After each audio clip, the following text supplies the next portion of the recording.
गोलाई का अवरोध कहाँ से होगा? सर ये तो सोचने वाली बात है। सर ऐसा क्यों होता है? इसका एकमात्र कारण है हमारी दृष्टि सीमा।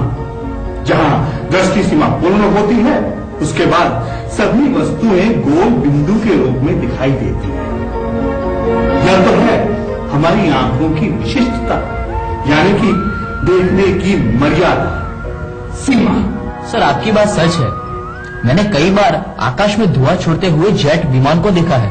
वो वैसे तो काफी लंबा होता है, लेकिन जैसे जैसे वो दूर जाने लगता है एक छोटे से बिंदु जैसा गोल दिखाई देने लगता है। क्योंकि हमारी सीमा के पार चले जाने से वह भी गोल दिखाई देता है। लेकिन हमारी दृष्टि सीमा बढ़ाने के लिए जब हम दूरबीन का प्रयोग करते हैं तब रेल पटरियां अधिक दूरी पर भी अलग अलग दिखाई देती हैं। वैसे ही बिंदु स्वरूप दिखाई देने वाली पतंग चारों कोनों वाली दिखाई देने लगती है, और वैसे ही जेट विमान भी दिखाई देता है। और फिर दूरबीन से देखने से सीमा के बाहर जाने पर पुनः ये सब चीजें गोल बिंदु रूप दिखाई देती हैं। चलो अब हम आपको ऐसी ऐतिहासिक घटना सुनाएंगे जो मजेदार बात है। इसके पहले आपको बताना होगा कि सुएज नहर कहां आई है और उसकी लंबाई कितनी है। मैं बताऊं सर? हाँ बताइए। सुएज नहर भूमध्य सागर और लाल सागर को जोड़ने का काम करती है और उसकी लंबाई 100 मील की है। बिल्कुल सही बात है, लेकिन ये सुएज नहर कैसे बनी उसका रोचक इतिहास है। ब्रिटेन की हुकूमत ने ये प्रदेश होते हुए भी ब्रिटिश इंजीनियरों ने स्पष्ट रूप से बोला कि भाई ये 100 मील लंबी नहर बनाना मुश्किल काम है, हम नहीं बना पाएंगे। लेकिन फ्रेंच इंजीनियर ने कहा कि हम बना सकते हैं, और फ्रेंच इंजीनियरों ने नहर बनाने का ये काम स्वीकार किया और शुरू भी कर दिया। उस समय के ब्रिटिश प्रधानमंत्री लॉर्ड पाल्मस्टन ने अपने देश के प्रमुख सिविल इंजीनियर से पूछा कि भाई हमारे ब्रिटिश इंजीनियर ये काम क्यों नहीं कर सकते, ये तो ब्रिटेन की इज्जत का सवाल है। ब्रिटेन के प्रमुख इंजीनियर ने प्रधानमंत्री को बताया कि हमारे इंजीनियरों का मानना है कि फ्रांस के इंजीनियरों की यह योजना निष्फल जाएगी, क्योंकि ये 100 मील लंबी नहर बनाना मुश्किल काम है, बहुत मुश्किल काम है। ये नहर नहीं बन पाएगी, फ्रेंच की इज्जत मिट्टी में मिल जाएगी, मेहनत भी।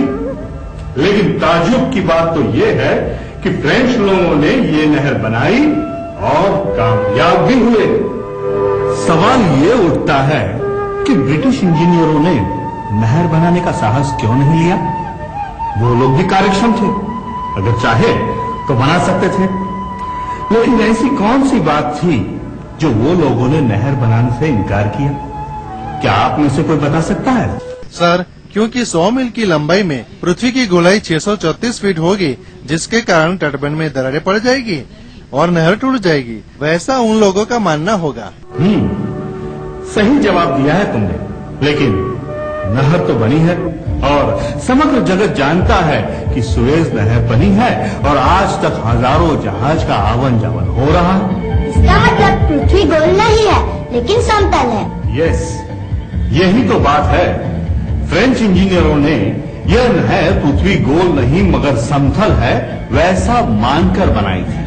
बाद में सन 1877 में ब्रिटिश पार्लियामेंट ने एक नियम बनाया कि भविष्य में नहर एवं रेलवे जैसे निर्माण कार्य में ऐसे इंजीनियरों के टेंडर पर विचार किया जाएगा जो पृथ्वी को समतल मानते हैं। यह नियम आज भी जारी है। ब्रिटेन का यह नियम पृथ्वी सपाट समतल होने का एक प्रमाण है। ईस्वी सन 1873 में ब्रिटेन के वैज्ञानिक डॉक्टर पैरेलेस ने जेनेटिक एस्ट्रोनॉमी नाम की एक बुक रिलीज की और बेडफोर्ड नहर के किनारे कार्टेज बनाकर 9 महीने तक वहां रहे और सैकड़ों प्रयोग किए। सैकड़ों मीलों से सीधा देख सके ऐसा इस नहर में नाव, मस्तूल आदि को दूरबीन एवं अन्य उपकरणों की सहायता से किए गए प्रयोगों के परिणाम अपने जर्नल में लिखे। इसकी प्रतिलिपि अपने पास मौजूद है। इन प्रयोगों से इन विद्वानों ने प्रमाणित किया कि पृथ्वी की गोलाई का 1 इंच भाग भी इन प्रयोगों में अवरोधक नहीं बना। और प्रतिपादित किया कि पृथ्वी सपाट है, समतल है। सर, आधुनिक भूगोल में इस प्रयोगों का उल्लेख क्यों नहीं है? यह एक आश्चर्य की बात है, लेकिन होगा, हमें विश्वास है। अभी हम एक दूसरी ऐतिहासिक बात करेंगे।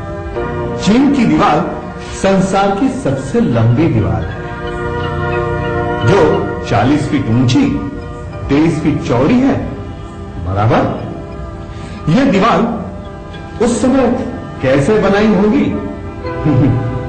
यह आश्चर्य की बात है। आज के इंजीनियर भी कल्पना नहीं कर सकते।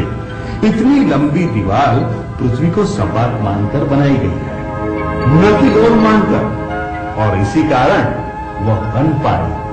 यदि पृथ्वी को गोल माना जाता तो यदि पृथ्वी गोल होती तो नहीं बन पाती। वाल्केश्वर मुंबई में हमने पत्रकारों के सामने ये बात रखी और चुनौती दी कि पृथ्वी की गोलाई के संबंधित हम समझ सके वैसा एक भी प्रमाण दिया जाए तो 1 लाख रुपयों का इनाम दिया जाएगा। किंतु इसे प्रमाणित करने के लिए आज तक कोई नहीं आया है। हमारी चुनौती आज भी जारी है। बोलो, आपको इनाम जीतना है? देखो, पृथ्वी गोल नहीं है, समतल है। ये बात वैज्ञानिक तरीकों से हो। अभी हम ये बताएंगे कि पृथ्वी कितनी विशाल है।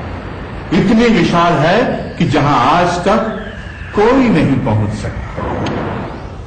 यह चित्र को ध्यान से देखो।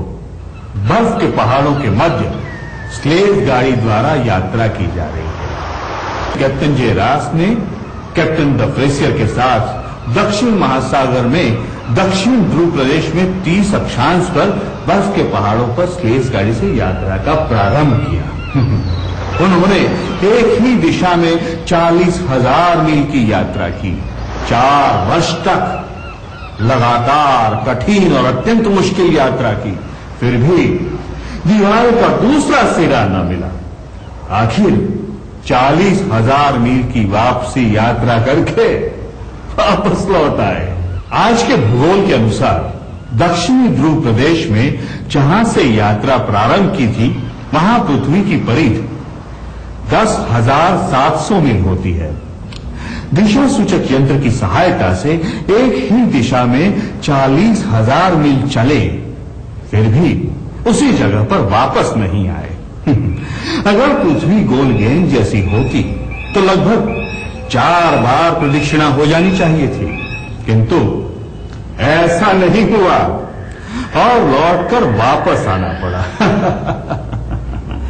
इससे स्पष्ट होता है कि पृथ्वी गोल गेंद जैसी नहीं है, बहुत विशाल है, जहां आज तक कोई नहीं पहुंच सका। सर, हमने भूतिया सागर के बारे में कहीं पे सुना है, वो कहाँ है सर? अच्छा सवाल है। वो भूतिया सागर है बरमूडा त्रिकोण। वो उत्तरी अमेरिका से लगभग 2,500 किलोमीटर दूर अटलांटिक महासागर में है और ये बरमूडा त्रिकोण से पहचाना जाता है। 18वीं सदी से आज तक इस त्रिकोण के क्षेत्र में आने वाले हजारों की जनसंख्या एवं 100 विमान तथा सैकड़ों जहाज गायब हो गए, जिसका कोई पता नहीं है। अत्यंत आधुनिक यंत्रों से बने विमान तथा जहाज भी इस क्षेत्र में पहुंचते ही उनके यंत्र अचानक बंद हो जाते हैं। आधुनिक वैज्ञानिक साधनों के होते हुए इस बरमूडा त्रिकोण का रहस्य अभी तक नहीं मिला। अमेरिका के वैज्ञानिक बरमूडा त्रिकोण को पार न कर सके तो पृथ्वी गोल है तथा उसके चारों ओर प्रदक्षिणा की जा चुकी है। इस बात को भला कौन मान सकता है? लेकिन सर, हमें तो ऐसा सिखाया गया है कि पृथ्वी के चारों ओर कई बार प्रदक्षिणा हो चुकी है। आज तक जिन जिन वैज्ञानिकों ने पृथ्वी की परिक्रमा की है, वह मात्र पूर्व से पश्चिम और पश्चिम से पूर्व की है। उत्तर दक्षिण संपूर्ण रेखांश पर एक भी परिक्रमा नहीं की गई, क्योंकि यह असंभव है। लेकिन असंभव क्यों है, यह स्पष्ट करने के लिए हम आपको चित्र दिखाएंगे। अब इस चित्र को देखो। दक्षिण अमेरिकन सर्वे कंपनी की कई साल की रिपोर्ट्स में वे लिखते हैं कि विषुववृत्त से 23.5 उत्तर में एक रेखांश 40 मील का है। आगे वही रेखांश 35, 30, 25 होते होते शून्य पर उत्तरी ध्रुव में दोनों रेखाएं मिल जाती हैं। विषुववृत्त से 23.5 के दक्षिण में एक रेखांश पर आगे बढ़ते जाने पर चौड़ाई बढ़ते बढ़ते नीचे दक्षिण की ओर 103 मील तक चौड़ा हो जाता है। अपनी वर्तमान दुनिया गुंबज के आकार के विशाल टीले सदस्य हैं। यदि यह गोल गेंद जैसी होती तो विषुववृत्त से उत्तर ध्रुव की ओर रेखांश की चौड़ाई